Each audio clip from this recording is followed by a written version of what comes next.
位伫公园南路靠近北门路这栋原台南陆军的接行所，伫民国94年国防部迁出以后，原本预定要拆除卖地，后来经过地方居民的抢救，伫96年登录台南市的历史建筑。经过中央甲地方的调查研究甲修复的设计，才伫109年争取修复工程的经费，并且举行动土典礼。第一项，开地平安，动土顺利。第二项，树德风机金心底固。第三项，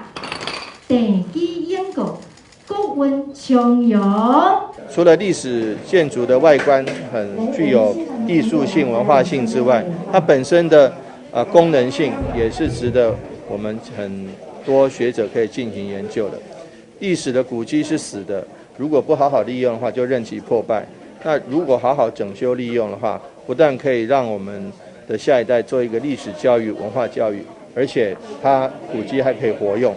所以大家看到许多台南的一些古迹，像忠义国小的礼堂，像这个新化的这个街艺场，许多的古迹都被活用啊。这更不用提到山上水稻花园博物馆这些部分，事实上除了让我们后一代下一代可以做机会教育、做科普教育、做历史教育之外，也可以让我们了解当初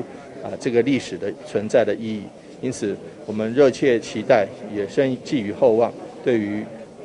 这个协行社这个会馆的一个整修工程能够如期如质的完工。市府文化局甲文资处表示，原台南陆军接行所是由3栋建筑来组成，是属于木骨的洋风石造的建筑风格，